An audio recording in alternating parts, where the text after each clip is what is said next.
வணக்கம். ராம் இன்ஃபோடெக் எல்பி ரோட்லேருந்து பேசுகிறேன். உங்கள் ஷோரூமுக்கு வந்திருக்கிறேன். என்னுடைய லேப்டாப் லெனோவோ டிவைஸ் ப்ராப்ளம் இருந்துச்சு. கொடுத்தேன். மறுநாளே ஃபோன் பண்ணிட்டாங்க, ரெடியாக இருக்க வந்து வாங்கிக்கங்கன்னுட்டு. நான் தான் ஊரில் இல்லை, மண்டே இருந்தேன். அதுக்கு நைட்டு வந்தேன். இன்றைக்கி கலெக்ட் பண்ணலான்னு வந்தேன். வெரி குட் ரிசப்ஷன், நல்ல service.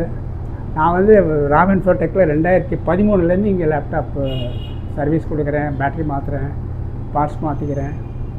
All the staff here are very kind. Service is excellent. இன்னும் சொல்லப்போனால் நான் நிறைய பேருக்கு ரெக்கமெண்ட் பண்ணியிருக்கேன். ரெக்கமெண்ட் பண்ணதில் VHS ஹாஸ்பிட்டலில் நான் ஒரு வாலண்டியராக இருக்கேன், ஐ டிபார்ட்மெண்ட்டில். அங்கே கூட ஐ டிபார்ட்மெண்ட்லேருந்து 3 லேப்டாப் இங்கே இந்த ஸ்டாஃபை கொண்டாந்து இங்கே வந்து ரிப்பேர் பண்ணிவிட்டு எடுத்துகிட்டு போக சொன்னேன். They were also happy. அதே மாதிரி நான் முடிஞ்ச வரைக்கும் சொல்கிறேன், ராம் இன்ஃபோடெக் எல்பி ரோடில் சர்வீஸ் கொடுக்கலாம். Staff are good, service is good, rates are economical. Thank you. I always appreciate them. Thank you very much.